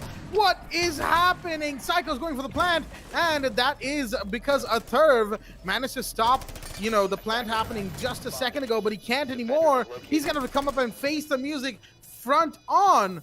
What happened? Kira Esports, that was such a collapse. One man droning in through Fireplace was all it took to shut down operations for Kira, and Valhalla equalize, going 3-3 up onto round 7. Suddenly, folks, things are not looking as certain as they were just a little while ago. Oh boy, what happened to Kira Esports on that previous round? They had the opportunity, and then Vortex happened. He just comes in with triple kill amidst the shotgun blast, which was right aimed at his head, but somehow he survives with just 20 HP. Talk about a series of unfortunate events for Kira Esports. Damn. Not a good way for Vijay is supposed to be losing a round just like that. I mean, oh boy. And talk about Valhalla Esports though. This is a good recovery from them. 3-3 in the first half, and now they are on defense. This time, they will start to defend the site on first floor, kitchen service and cooking, with Valkyrie being brought up, and also not even mention the Aruni Surya gates with the bulletproof cam to give them vital information. Talking about C4s, they have 3 of them, which can be used to eliminate players, especially if they are in the site on first floor kitchen cooking, and to eliminate the players in towards train museum. Most of the time, expect to see a sledge using his hammer to eliminate, try to make that vertical line of sight, unless and until Valk has placed that camps to give them vital information. So if they have that, and if that C4 connects, expect Valhalla having that early man count advantage. But for now, we will see Kira Esports slowly making their way, rappelling in, maybe getting the control on Small Bakery instead, and Valkyrie having those beautiful cameras right from outside, knowing exactly what Kira Esports' spawn point is, and maybe what's their game plan. And that game plan would be pushing in towards Bakery, so they will make sure that they will position at the right amount of place where Kira Esports is trying to figure out a way to get the control on third floor bar 2, which is in fact a good idea. And I believe Kira Esports' main objective is to clear out the roamers and then slowly make their way in towards the site. So talk about 2 minutes. Kira Esports are still struggling, trying to understand what Valhalla Esports is doing at this moment. And talking about Shinra though, again a misplaced cam, as he was trying to use that cam to get a good information on who is that specific attacker who is repelling from that moment. But yeah, for now, that cam will suffice. Talking about those information game, we will see the Iana trying to take out the yokai cams, and I believe she will succeed. Time is what Kira Esport have to worry about. 1 minute and 30 seconds left, and Z Panda is already prepped and prepared for the push in towards prep room. Slayer will go in as the bait. He will take out the Aruni's gate. But what will happen next? Well, that's a good question, Baba. I don't think either of us know, but with a minute 15 remaining, there's going to be a lot of work for Kira Esports still to do. They've established verticality for sure, and things are being done so that they can push easier and easier as time goes on. But they will need to give themselves a bit of a breather here if they want this round to go their way. And that breather is, of course, a kill or two.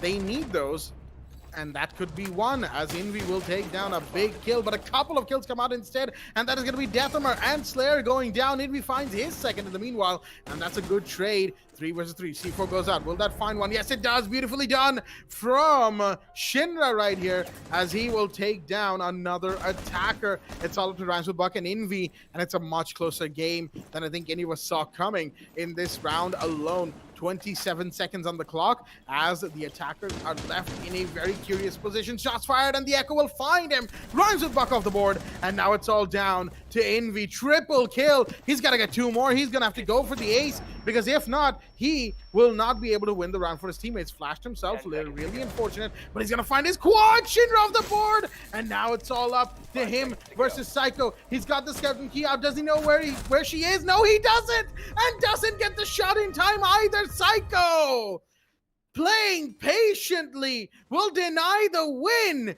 Envy so close yet so far. Oh, that would have been it. That would have been it. Had he gotten the ace with the skeleton key, and had he just checked his right while pushing towards the other side of the service door, then he would have had it. He would have had it with the skeleton key out too. He had the skelly out too initially, but unfortunately, he switched back thinking that, maybe the Aruni was farther away. She wasn't. But Psycho was simply patient, making zero noise. And that is what Valhalla Esports needed for the first time in about what is going to be 15 rounds of play, folks. Valhalla have taken their first lead. That is correct. Valhalla Esports are now in the lead, 4-3, going into round 8. Oh boy, finally we see Valhalla getting back up on their feet. This is a good sign for them. And I still have to ask a question, Jack. Is Coastline Akira's map pick, or was it Valhalla's pick? Because I'm still wondering if it was Kira's pick and they knew exactly what they were doing. I believe that Valhalla wasn't prepped and prepared for a map like Coastline, but who knows, maybe on Cafe and third map, being on Oregon, might favor Valhalla, and it more likely gives them the higher chances to win and also get the spot on the grand finals. The same thing can be said to Kira Esports though. Again, it's just that there's some certain plays that Kira Esports is having a lot of problems with, especially with that execution though. They took quite a lot of time getting that control on third floor bar. At the beginning, they thought that maybe if we just go in for that bakery push, it would have got some vital information. That C4 though claims some damage to Slayer. They have that information via the cams from Valkyrie. But that is a C4 expend, but it is in fact a good effort from Shinra, knowing that they have information and that C4 being used will at least deal some damage to Slayer. So Slayer really needs to be careful, especially when he's trying to engage in some gunfights. But other than that, no body's been dropped just yet. Some utilities being expend on the side of Valhalla, and not even mention Z Panda will start to bring in the clash. 2 impact nades are already been used from the Maestro to make rotation hole in towards third floor bar, and a bit B, interesting enough, is all by himself in towards the train museum. No support from their teams of the defenders, and I believe he's prepped and prepared for the C4 play, because that's exactly why you see Mute is currently being held off from Train Museum, and it is Athar's job to make sure that that C4 play will not happen. The air jabs being placed in towards the fireplace hall. It looks like Z Panda is taking quite a lot of damage from the Capitao's fireballs. He needs to run back, but I really don't think it's going. Oh no! Z Panda, he was just thinking of getting out, but he just caught off at the wrong time. The air jab, the Capitao's fireballs is just going to claim off the clash in such a comedic way. I mean, oh no, but Shinra, beautiful shot there to take out Athar. That will make amends for the kill. This exactly happened to Clash of 4v4.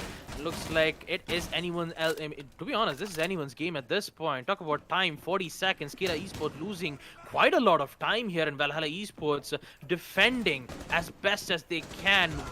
And looks like it is working out too well. Vortex with one, Death Hammer gets the other, taking out Shinra while he was sprinting towards the hallway. No information in towards Piano. It's going to give a lot of problems. Rhymes back. Oh, beautiful shot there. Abidbi goes down in towards the freezer. And yet another one.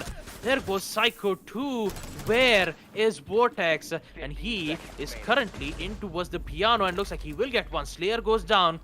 He needs to find two more, and that too in a post-plan situation. The piano's room has so many informations in which indicating where is Jaeger's location. So low on HP, 3 HP left.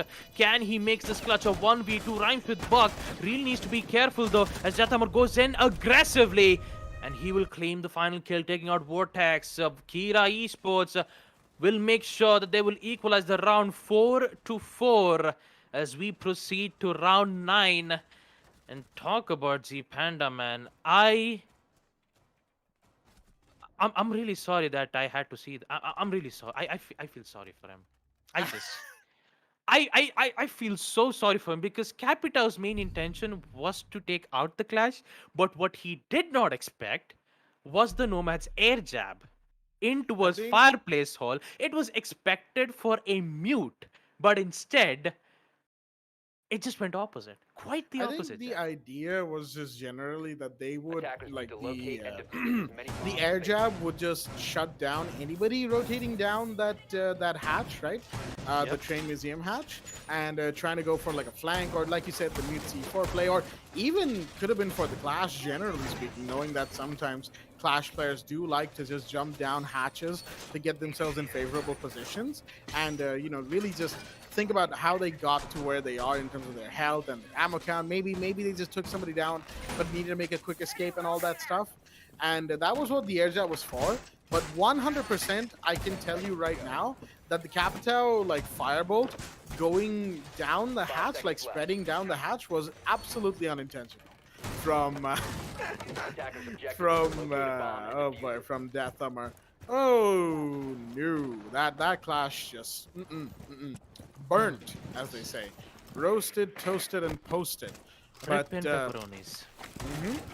But with all that said and done, 4-4 being the scoreline, round 9 will see us go to second floor reading and fireplace. Interestingly enough, even though they could have attempted third floor one more time, I believe Valhalla, as they've only won kitchen so far in the 3 rounds that we're going to see of defense from them. So they've got time to go back to third floor bar. I think they're just exploring their options, seeing what works and what doesn't. Excuse me, rather. And, letting themselves get into a proper position where they can execute from going forwards from this point. And that is what they need to do. Flashbang's coming out, but Shinra, of course, is absolutely unbothered by that fact. He's going to leave Vortex up there with his teammates, the responsibility of holding second floor. But that is a big responsibility, mind you. Air jabs going off just to make sure that nobody gets the bright idea of flanking from the red stairs area. And Deathhammer is going to swing right into piano. We've got Shinra, Aturv in on red stairs and Cigar as well. Plenty of headroom being made. And that's what they need. That's what they need right now. Shinra, look at him pinging away at the droning thermite. Rhymes with Buck is going to be in trouble if he's not careful soon. But I don't think anybody from Valhalla actually wants to go for that kill. They're afraid of it being watched. They probably know that the air jab's there as well. Can he get it? Can he get it? Can he get it? Yes, he does. Envy. Smart use of the vertical angle right there, making sure that he was out of sight of Vortex's, ADS, and takes the first kill, and a big first kill at that, at the minute 6 mark. A minute left, and looks like that C4 from Shinra will claim Slayer of an important kill, as we will see the Capita's fireballs to make sure that the defenders will not get the control on white stairs. Now Shinra, who is patiently waiting, already used the C4. He's trying to figure out a way to at least, find a kill or two, so that when the execution come in from Kira Esports, they won't have any situation, and looks like it will though. Aturv is so low on HP right from the pillar's entrance. It looks like one aggressive peek should do the trick for Shinra, or maybe someone else, to get that kill at this point. Oh boy. 25 seconds, Kira Esports, they are losing time and time again, and Valhalla Esports are slowly gaining momentum. Aturv goes down right from the pillar's entrance. It looks like Crimes with Buck is trying to figure out a way to get his teammate back in action. Deathhammer with the vault, he's gonna take out Valkyrie, and now they have to push in for the plan. There isn't any specific player with the vertical lines of sight, and here comes Psycho taking out Aturv. They have to go in for the plan. No, he just jokes and decides going for the plan instead, and here comes Z Panda to deny it. and also remove the final player on the side of Kira Esports. This match has become even more intense as Valhalla starts to come back, winning round 9, second floor, reading room, and fireplace hall. This is exactly what we need from Valhalla Esports, a morale boost, a lead against Kira Esports 5-4. As we proceed to round 10, the site will be on first floor kitchen service and cooking once again. Keep that in mind. Envy almost made an ace in this site, and Valhalla Esports needs to be careful this time. That they do. They need to be so careful. So do Kira Attackers need to Esports, mind you. They locate are and so defuse bombs. close to actually losing map number 2. It's insane compared to where Valhalla were on Coastline. This is a completely different team that we're seeing, and Kira Esports is actually being challenged here, and they are trying to rise up to it. Simply, they haven't, they haven't quite figured it all out yet, but they might be able to soon. 5-4, Valhalla 1 round away from map point. Kira Esports 2 away from match point. And why is it that Kira Esports is match point? Well, because they won Coastline, and if they win Cafe here and now, then they will have finished the series on 2 maps alone. Valhalla simply cannot allow that. That is why for them, it is map point. Because should they win here, we go to map number 3, and that is Oregon, folks. Map number 3, Oregon will be a big one. But wait a minute, Shinder with a big run out has found Envy. Huge kill. The buck of the board, nearly the hero of the other round on first floor that Kira Esports were attacking on, is off the board. Big kill. Huge kill. Dare I say the most important kill for this round. And that is done. Taken. Valhalla Esports have truly, seems like they've truly awoken here. Talk about being awoken, Jack. Shinra is actually thinking of going for a peek once more. And that to right outside the same place where he claimed the life of Envy. Really needs to be careful from the main entrance though, because that's exactly where the push is going to happen. 2 players peek, but no, Slayer is going to take out a Thurv instead. No. And that's going to give so much opportunities here around for Valhalla Esports. Again, the aggressive peeks, but Tethamur will win that double kill for him as he will equalize the man count. But no, he's going to lose to a Widby, the MP5 SD in hand. And 3v2, Valhalla Esports still has the upper hand. If they lose this man count, if Slayer undoubtedly rhymes with Buck gets this kill, then that means the entire freezer control will be in their hands. A Widby really needs to be careful, so he will reposition himself back from the site. But now, talking about those 2 players on the side of Kira Esports, rhymes with Buck and Slayer, they are very deadly when it comes to winning those gunfights. If they do not survive this, if Valhalla Esports make one single mistake, and that mistake is going to be from Slayer as he was trying to take out the yokai, Slayer is going to go down, as we will see Buck in a 1v3 situation. Although it is Thermite, he needs to find 3 players, and looks like he will find one, though Echo goes down. He has the diffuser in hand. He could go in for the plan, but no! Vortex comes in right at the time to find out the final player of Thermite.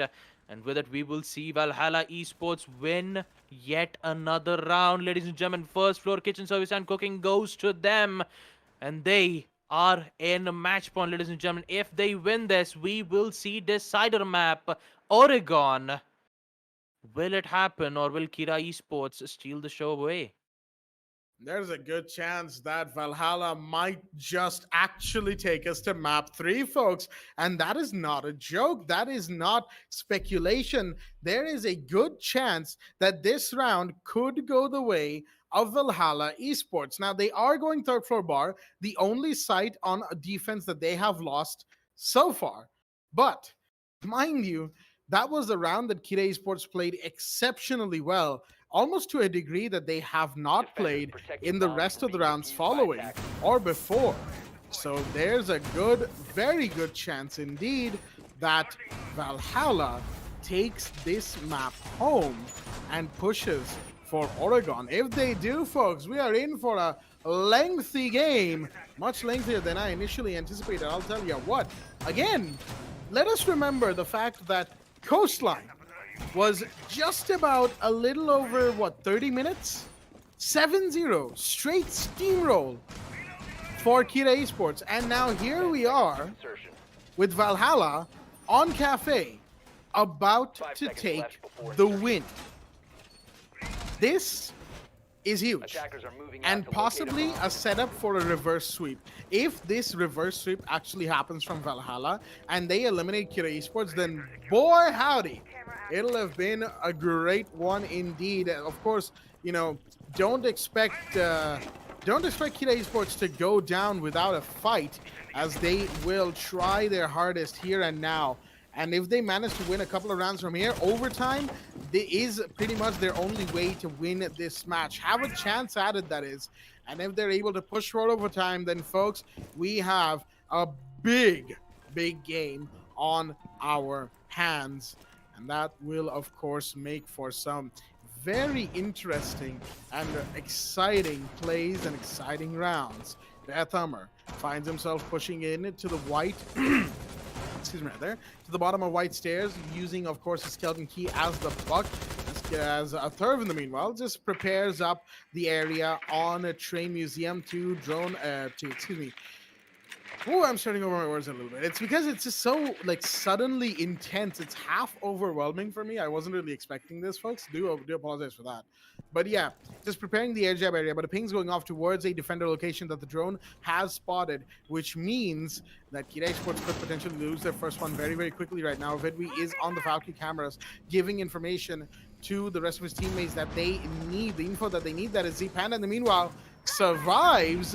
Even though the drone saw him, he knew that the drone saw him, but that drone also got taken down by the grenade that was flying his way that simply did not reach, but Vortex goes down to the buck anyway, and that's going to be a big one, a huge one indeed. And another one, that Slayer with a beautiful shot onto Shinra. 3 versus 5, and looks like Tough Labar might just be the site that Kira Esports turns things around on. Now Vidwi has just gone down.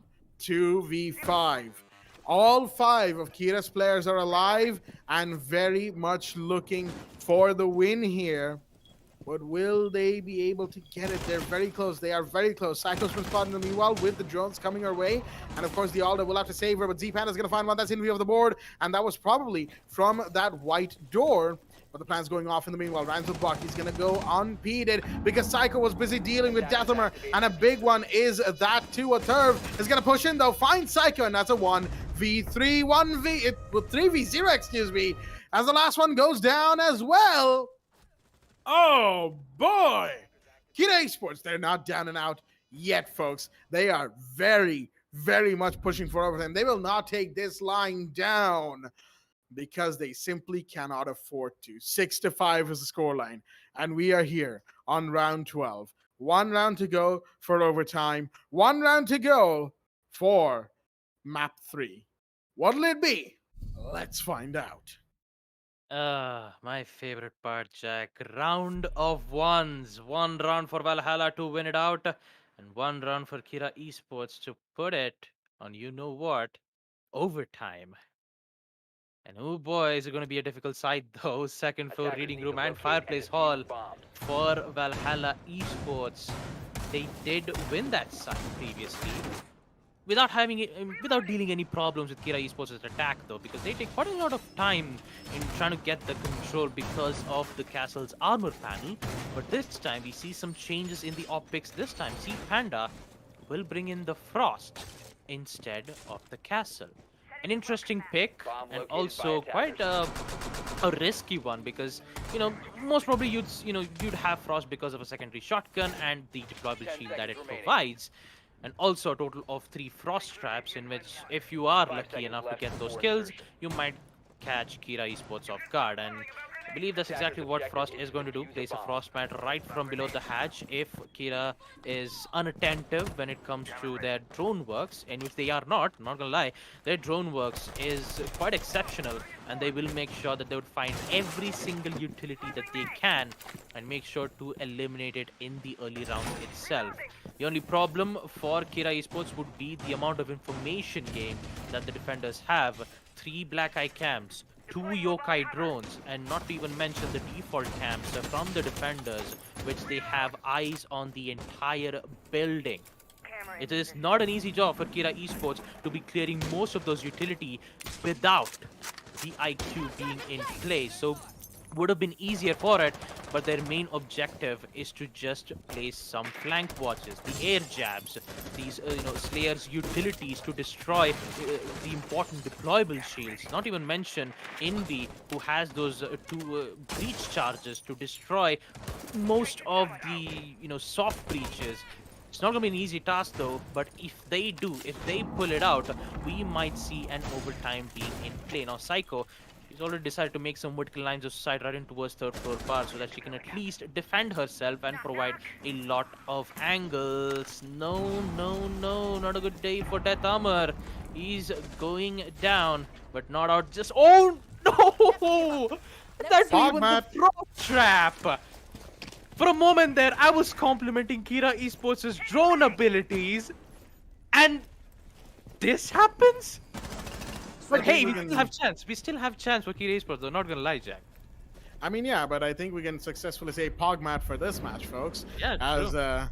one big shin break has happened, and that is Deathamer's shins off the board.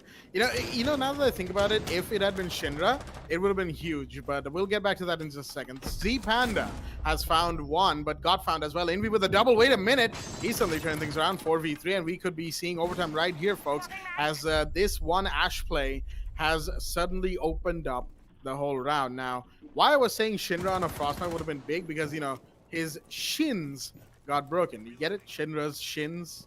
Yeah? No? Yep. Nobody? Just Yep. me? Okay. All right, then. Actually, I did. Thank you. I'll be here all week.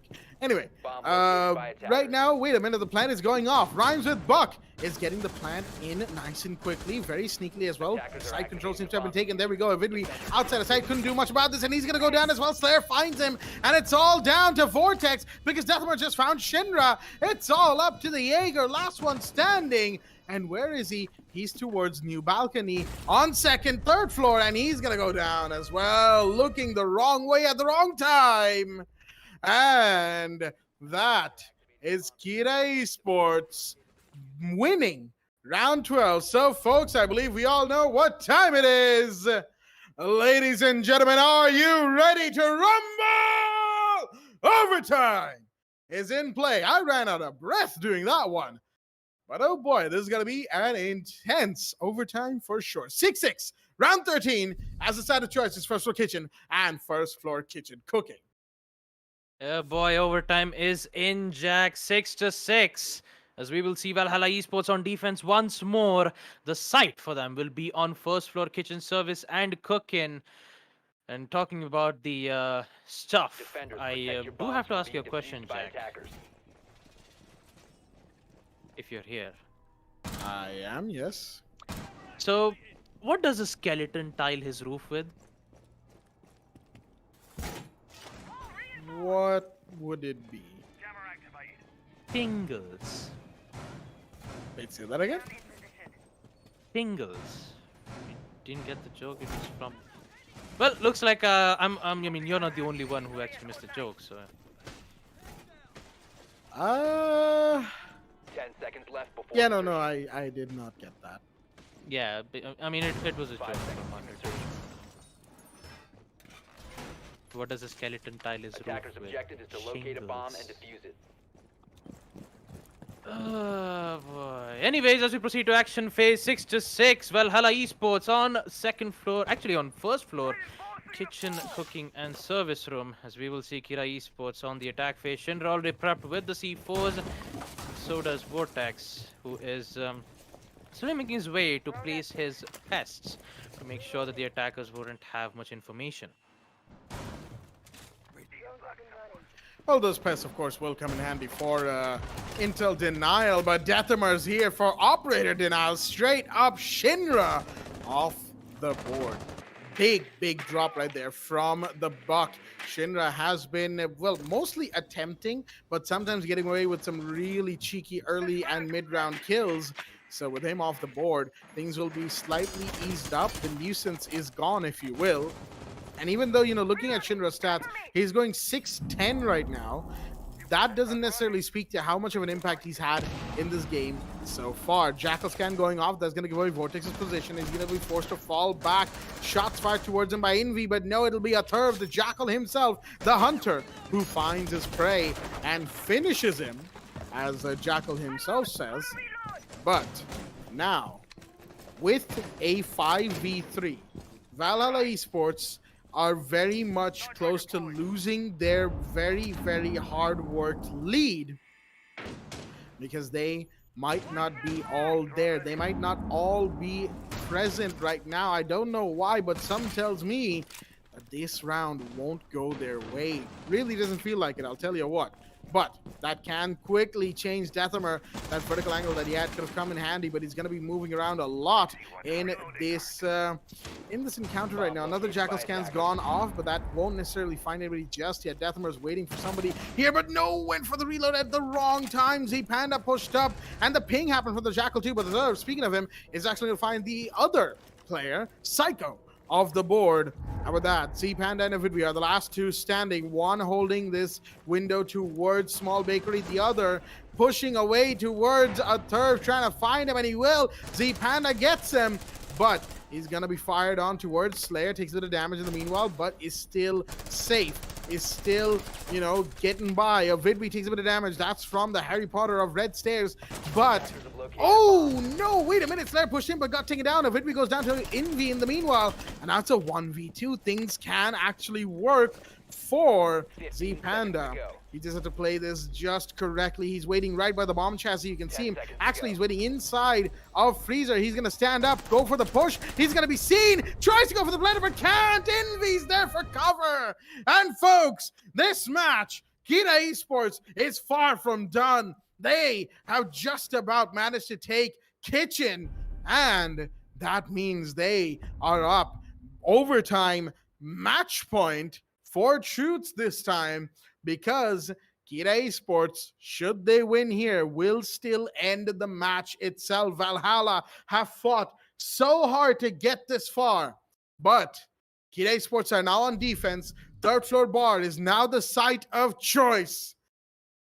Oh, this next round is going to be so intense. Oh boy, it is going to be so intense. And also, Valhalla Esports, what a great effort though on first floor kitchen. I mean, damn. But for now, talking about Kira Esports, who are currently in the lead, and also Valhalla giving the opportunity for Kira Esports to be in that lead, 6-7.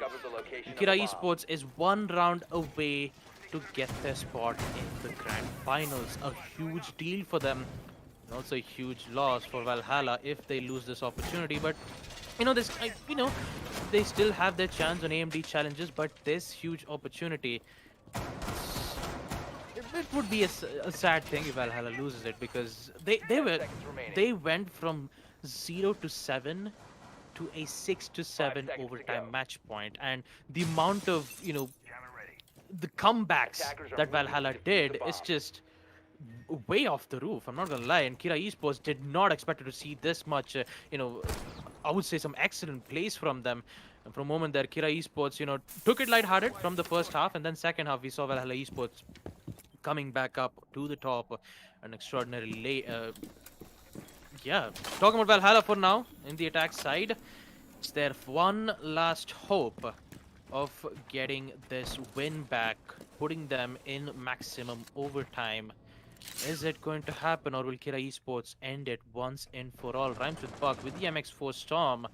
The M.5X scope is very deadly even on long range too, surprisingly enough. Also, we'll see some vertical lines of sight being made as well, especially to eliminate players who are repelling in towards the window of third floor bar, and also Envy, who will stay from the who is going to stay from the Psycho spot. So very good angle where he can hold even on Piano Room's window.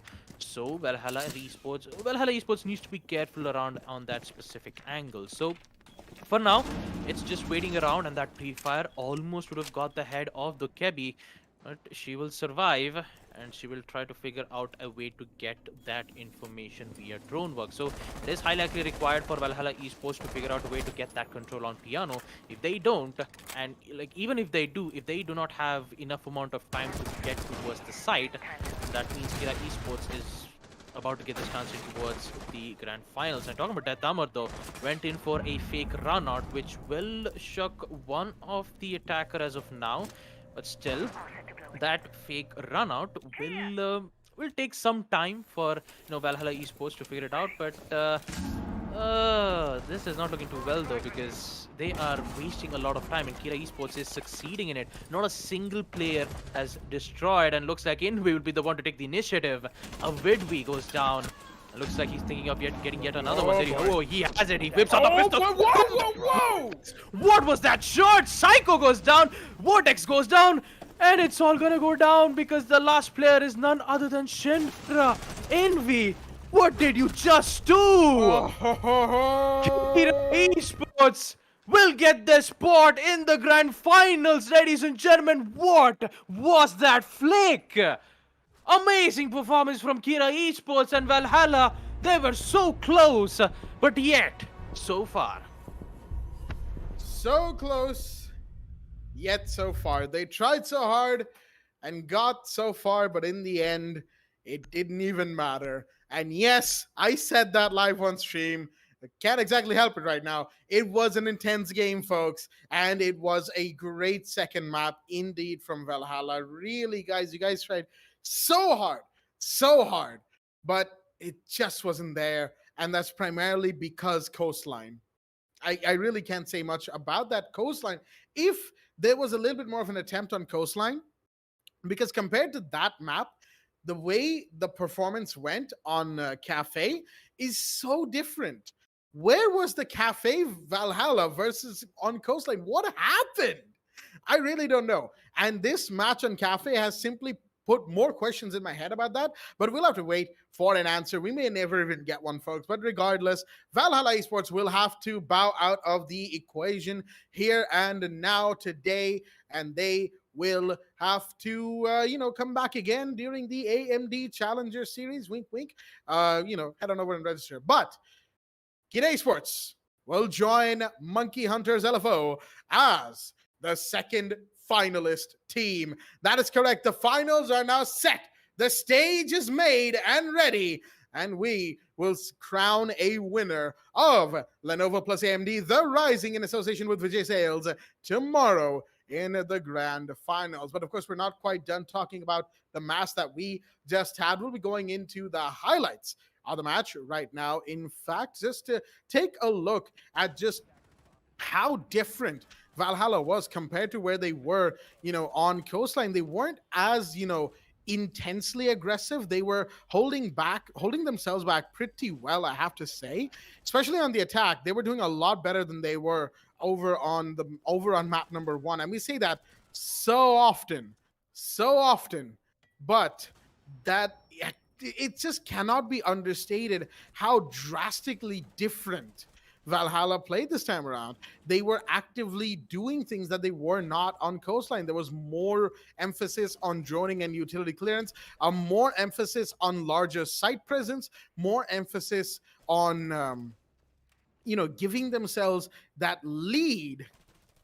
And then that helped them, allowed them to take advantages. And of course, here we will see in round 6, Vortex, this sneaky little play, right? Pushing into sides just out of the blue, definitely helped them equalize. And after that, going 4-3 up after round 7 was huge. They did work today.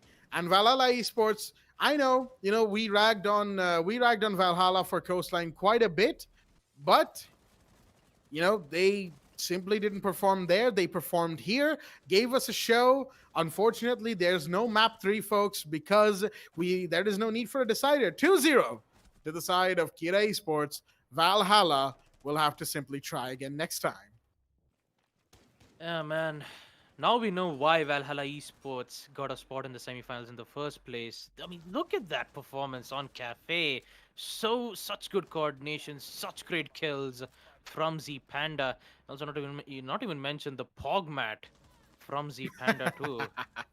But man, what it came down was just envy. He just kept popping off. Almost an ace on first floor kitchen, and the flick with the pistol in the end. That was the different version of Envy, man. I mean, now you know why Kira Esports is considered to be the best teams in South APAC. The plays that Envy makes is just death-defying, and it's just amazing to see his performance from from beginning to end. It's just amazing. I'm just speechless at this point. But talking about Valhalla, though, such great chances. They even denied so many opportunities. Psycho even denied the ace of Envy, giving them the win on towards the side. And there you have it, the final kill as well from Envy. The flick to give them the win and also the spot to the grand finals. It is going to be an amazing match for sure, Jack. Best of 5. Monkey Hunters versus Kira Esports. The winner will be crowned as the champions of Lenovo plus AMD The Rising in association with Vijay Sales. It is going to be an amazing match, and we'll get to see who will be the winner and also who will be on the top once and for all. So, any predictions, Jack, on what's going to happen on the grand finals match?